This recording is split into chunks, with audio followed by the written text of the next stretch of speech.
السلام عليكم ورحمة الله وبركاته. أعوذ بالله من الشيطان الرجيم. بسم الله الرحمن الرحيم. رب اشرح لي صدري ويسر لي أمري واحلل عقدة من لساني يفقه قولي. أما بعد، قسمتی 42 از قصه حیات رسول الله صلی الله علیه و سلم و اصحاب گرامی او. بعد از اینکه لشکر مشرکین پراکنده شدند و از زمین جنگ رفتند، مسلمان ها هم به خانه های خود برگشتند.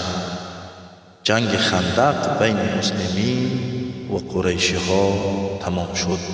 رسول الله صلی الله علیه و سلم به خانه خود در آمد. به نزد همسرش عایشه رضی الله عنها لباس جنگی خود را برآورد، غسل میکرد. ناگهان جبرائیل علیه السلام به صورت دحیة الکلبی آمد. در خانه رسول الله صلی الله علیه و سلم را کوبید. عایشه رضی الله عنها در را باز کرد، دید جبرائیل علیه السلام است. یعنی شناخت که جبرائیل علیه السلام است. جبرائیل علیه السلام بسیار وقت به صورت دحیة الکلبی می اومد. دحیة الکلبی یکی از پادشاهان عرب بود. بسیار مردی بزیب بود، مسلمان شده بود. بسیار وقت جبرائیل علیه السلام به صورت همین مرد نیک می اومد. عایشه رضی الله عنها هم جبرائیل علیه السلام را شناخت. جبرائیل علیه السلام پرسید رسول خدا در کجاست؟ عایشه رضی الله عنها رسول خدا را صدا کرد. رسول الله صلی الله علیه و سلم نزد جبرائیل علیه السلام آمد، سلام کرد. جبرائیل علیه السلام گفت یا رسول الله، آیا سلاحت را گذاشتی؟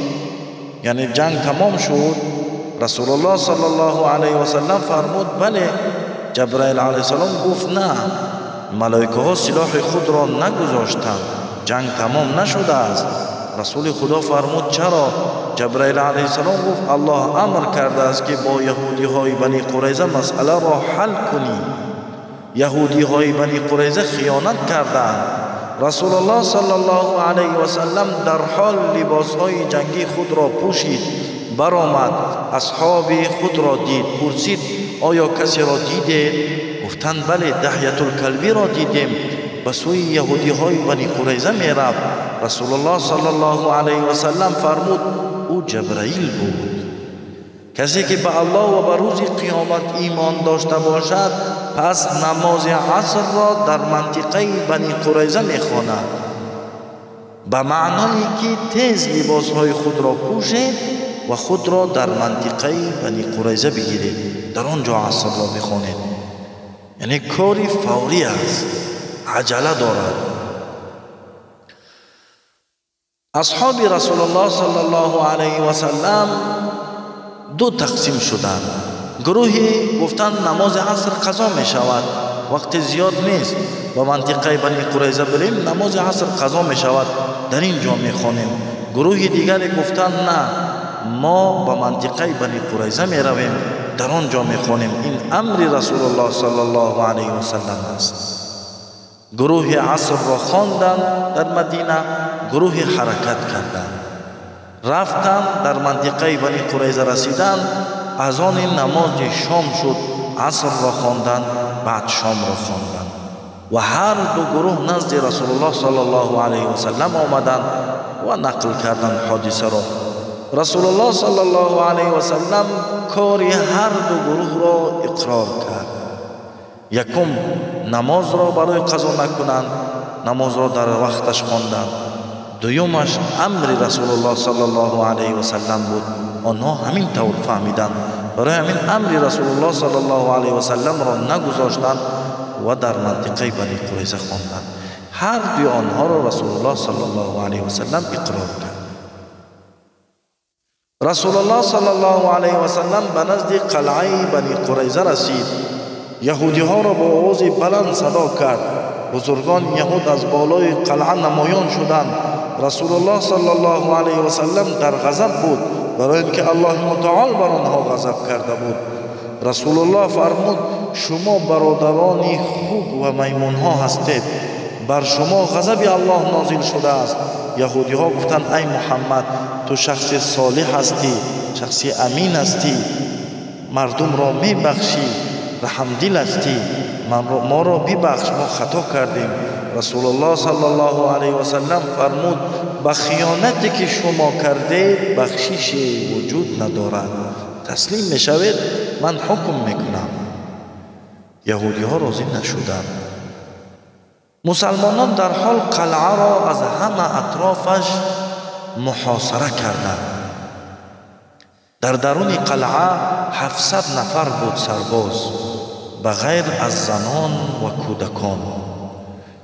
дар ин ҷо мунофиқин ҳам омаданд, бо мусалмонҳо якҷо шуданд, то ки агар чизҳое ки баъд аз ҷанг мемонад онҳо ҳам ҳақ кунанд, яъне ба онҳо ҳам бирасад. яҳудиҳо гуфтанд: як нафарро ба назди мо равон кунӣ, агар мо бо он маслиҳат кунем. расулуллоҳ саллаллоҳу алайҳи васаллам Абу Лубобаро ба назди онҳо равон кард.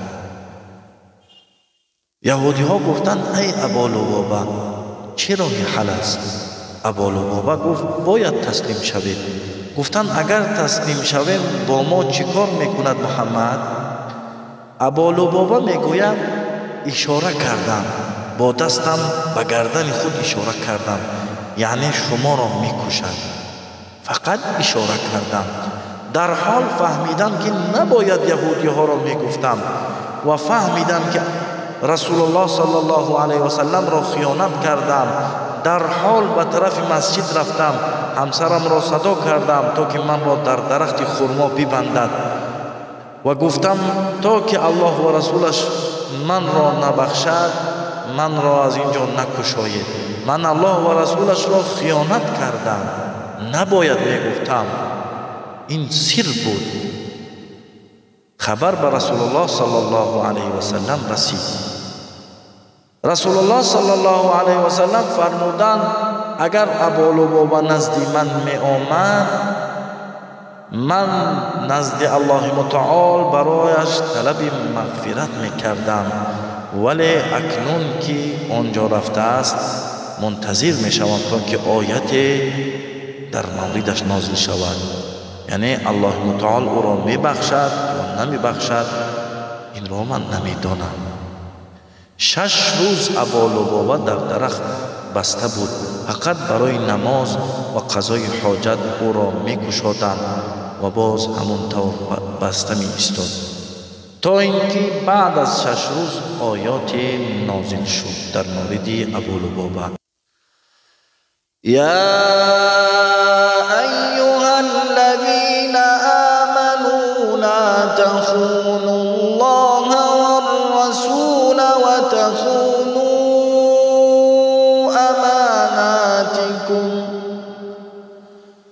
وتخونوا أماناتكم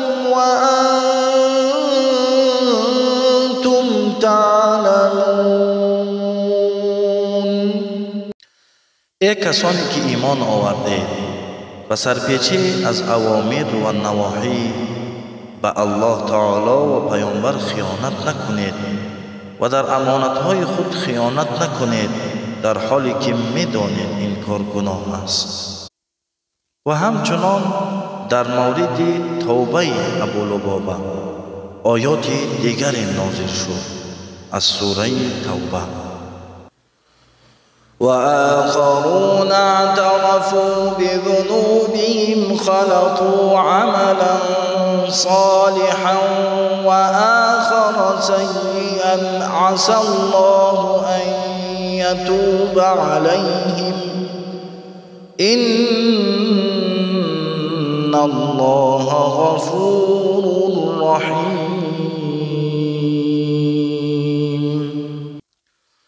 و گروه دیگری به گناههای خود اعتراف کردند، کار شایسته و ناشایسته را به هم آمیختند. امید است الله تعالی توبه ایشان را بپذیرد. بی تردید الله تعالی آمرزنده مهربان است. بعد از نزول این آیات ابو لبابه را کشادند. چند روز گذشت، یهودی ها تسلیم نشدند. فهمیدند که کشته می شوند. در درون قلعه چند ساله خوراک داشتند. بزرگ یهودی ها کعب ابن اسعد یهودی ها را جمع کرد و گفت می دانید که در حالت سخت گرفتاریم، 3 اختیار داریم. گفتند چه اختیار است؟ گفت یکم این که به خدا قسم همه شما می دانید که او پیامبر الله است، در کتاب تورات خوانده، شما می دانید. بیایید مسلمان می شویم، محمد اصحاب خود را نمی کشد. گفتند به خدا قسم در دینش نمی دراییم، ما مسلمان نمی شویم. گفتند دوم چیست ای کعب؟ گفت زنها و طفلهای خود را می کشیم و بر آنها حمله می کنیم، یا پیروز می شویم و یا کشته. اگر پیروز شدیم زن و فرزندان آنان از ما می شود. اگر شکست یافتیم خودمان کشته می شویم. خودمان کشته شویم زن و فرزندانمان را نمی گیرند. گفتند زن و فرزندان ما چی گناه دارند که با دستان خود آنها را بکشیم؟ نه این نمی شود. سوم چیست؟ کعب گفت امشب شب شنبه است. مسلمانان می دانند که ما روز شنبه جنگ نمی کنیم، آنها استراحت می کنند. بیایید بر آنها امشب حمله می کنیم. گفتند ای کعب می دانید که یهودی هایی که روز شنبه کار کردند الله آنها را خوک و میمون گرداند. ما نمی خواهیم الله ما را چنان جزا بدهد. کعب گفت مسئله زندگی و مرگ است. از 3 اختیار یکی را اختیار نکردید، قبول نکردید، همت ندارید شما. یکی از یهودی ها عمرو بن سعدی از قلعه برآمد، یعنی پنهانی از قلعه برآمد. در اطراف قلعه چند تا از مسلمان ها بودند، پنهان بودند، تحرکات یهود را می پاییدند. امیر آنها محمد ابن مسلمه بود. وقتی عمرو بن سعدی برآمد بیرون، محمد ابن مسلمه او را اسیر گرفت. عمرو بن سعدی گفت من را به نزد محمد ببر. او را به نزد رسول الله صلی الله علیه و سلم آوردند. عمرو بن سعدی گفت ای محمد، وقتی یهودی ها خیانت کردند من یگانه بودم که خیانت نکردم، در وعده خود بودم.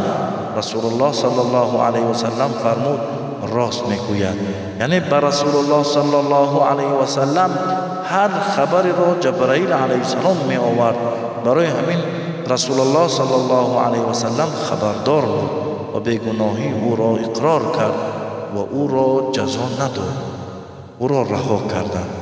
رسول الله صلی الله علیه و سلم فرمود او را الله نجات داد. برای که وفاداری کرد الله او را نجات داد. 19 روز گذشت، یهودی ها تسلیم نشدند و به جنگ هم نبرآمدند.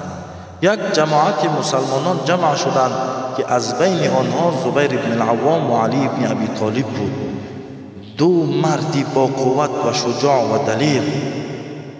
گفتند وعده می دهیم که قلعه را می گشاییم، یعنی یا پیروز می شویم و یا شهید می شویم. تیار شدند، حمله کردند.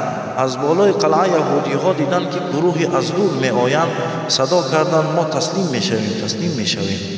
فهمیدند که این گروه تا قلعه را باز نکنند بر نمی گردند. ترسیدند و دروازه قلعه را باز کردند. رسول الله صلی الله علیه و سلم امر کرد دستهای همه مردها را ببندید.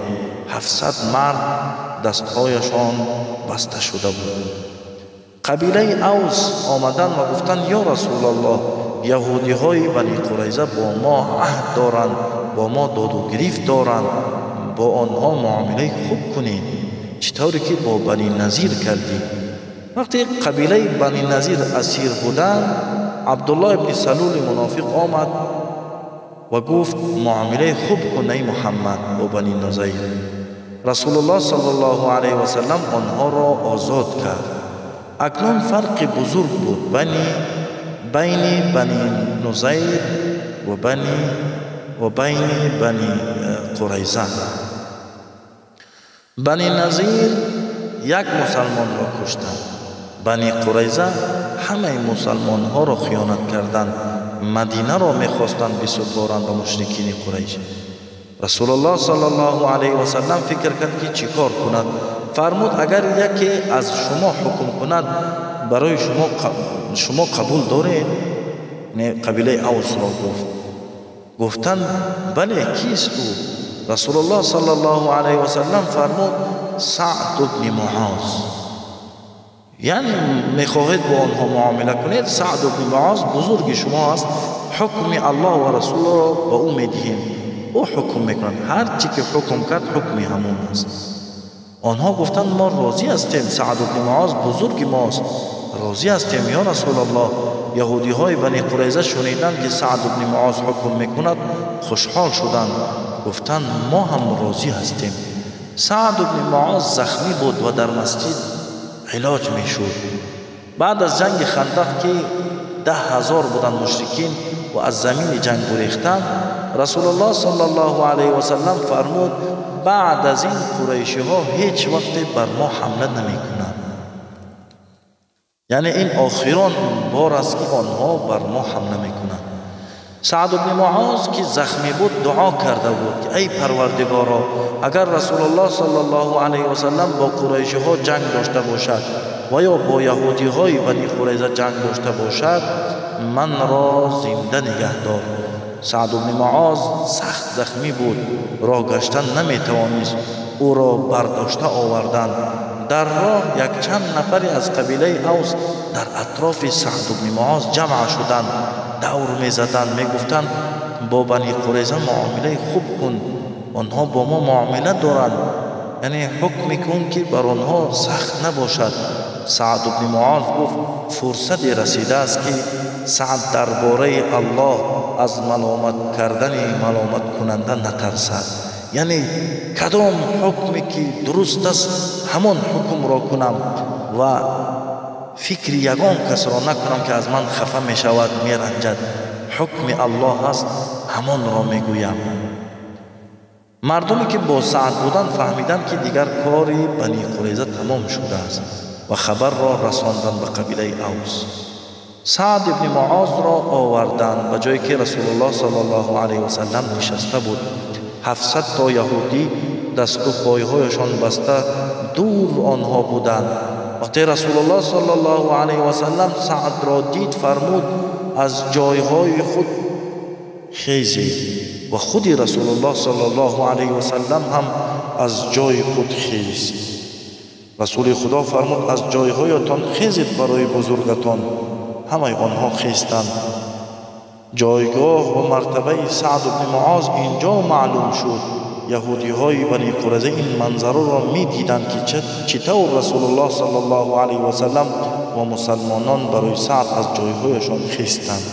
расули худо фармуд ай саъд, ҳукми яҳуди бани қурайзаро ба ту месупорам, ҳукм кун.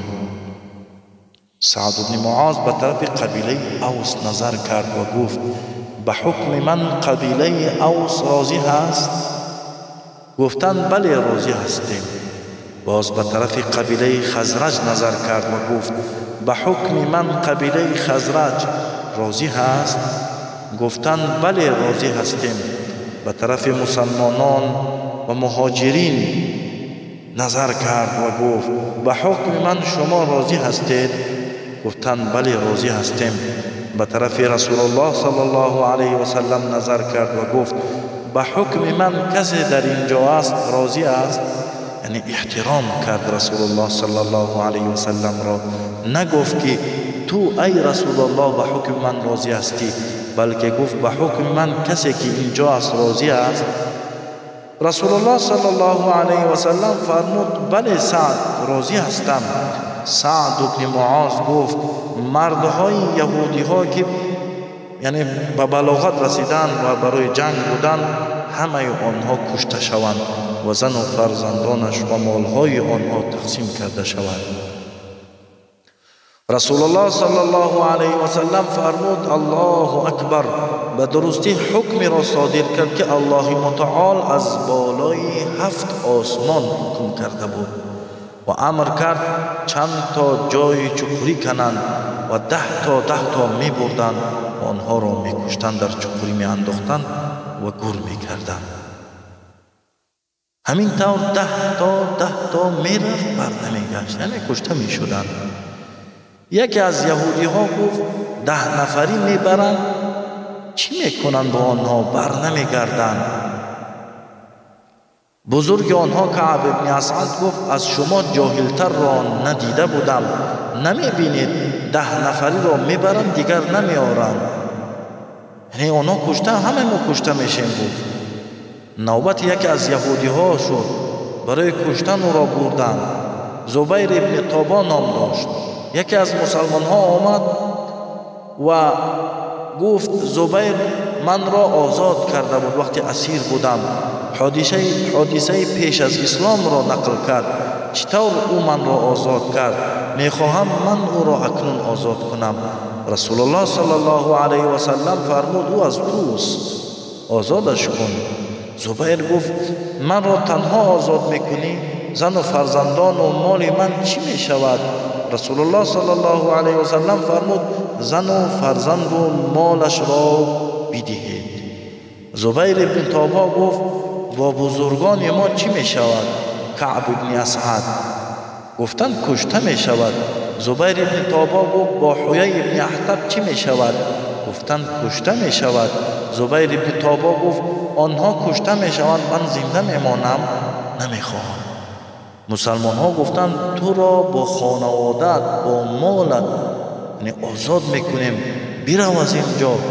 زبیر ابن طابا گفت نه، نمیخواهم، آنها به جنت بروند، منم با آنها جنت میروم. ابوبکر رضی الله عنه گفت آنها که به دوزخ میروند. زبیر هم بین آنها کشته شد. باز یک جوان دیگر را آوردند که یک چند روز پیش به بلاغت رسیده بود. نامش رفاعه بود، رفاعه القرظی. یکی از مادران مسلمان او را دید که پسر جوان است. رفاعه نزد این مادر مسلمان آمد و گفت من را نجات بده، مسلمان میشوم، نماز میخوانم، قرآن را حفظ میکنم. مادر مسلمان نزد رسول الله صلی الله علیه و سلم آمد و گفت رفاعه را آزاد کنید، او به من وعده داده است که مسلمان میشود، نماز میخواند. رسول الله صلی الله علیه و سلم رفاعه را آزاد کرد. میگویند حافظ قرآن شد در بعد. و قصه رفاعه بسیار دراز است. دیگر همه مردان بنی قریظه کشته شدند. رسول الله صلی الله علیه و سلم زن و فرزندان یهود را بین مسلمان ها تقسیم کرد.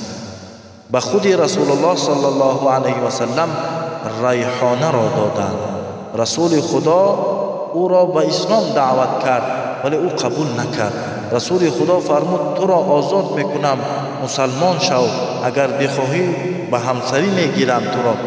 راضی نشد ولی بعدتر مسلمان شد. بعضی علما میگویند رسول الله صلی الله علیه و سلم او را به همسری قبول کرد، ولی اکثر علما گفتند نه، رسول الله صلی الله علیه و سلم او را دیگر به همسری قبول نکرد. یعنی این قصه ها را برای که بهتر بفهمیم تفسیر قرآن را باید خوبتر و بهتر بخوانیم، شرح تفسیر را بفهمیم. در آن وقت ما حیات رسول الله و صحابه ها را میفهمیم. در این مورد، در این حادثه ها سوره احزاب را اگر بخوانیم از آیت 9 تا 27 ان شاء الله تعالی که باز هم بهتر و خوبتر میفهمیم. منافقین که از زمین جنگ گریخته بودند در خانه های خود بودند. وقتی شنیدند که مسلمان ها یهودی های بنی قریظه را محاصره کردند، آمدند تا که بعد از جنگ چیزی را غنیمت بگیرند.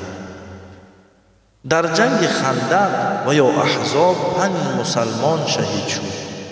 انس ابن اوس، عبدالله ابن سهل، طفیل ابن نعمان، ثعلبه ابن غنمه و کعب ابن زید و بعدتر سعد ابن معاذ که از زخمی سخت شهید شد. رضی الله عنهم اجمعین. از مشرکین 3 نفر هلاک شد. منبه ابن عثمان ابن عبدالدار، عمر ابن عبدود، نوفل ابن معاویه. وقتی از زمین جنگ رفتن مشرکین، رسول الله صلی الله علیه و سلم فرمود بعد از این ما بر قریشی ها حمله میکنیم، آنها هرگز به ما حمله نمیکنند. یعنی تا حال مسلمان ها خود را دفاع میکردند، ولی بعد از جنگ خندق دیگر قریشی ها بر مسلمان ها حمله نمیکنند و با همین جنگ خندق تمام شد. مسلمان ها در این جنگ پیروز شدند. الله متعال مسلمان ها را درجه داد، کسانی که صبر کردند، و الله متعال قوت مسلمان ها را باز هم زیادتر کرد. در بین عرب ها پهن شد که 10,000 آمدن، هیچ کار کردن نتوانستند، بعد گریختند رفتند. یعنی قدر و مرتبه مسلمان ها بالا شد. انشاءالله تعالی در نوار بعدی دوام قصه را یک جای میشنویم. السلام علیکم و رحمت الله و برکاته.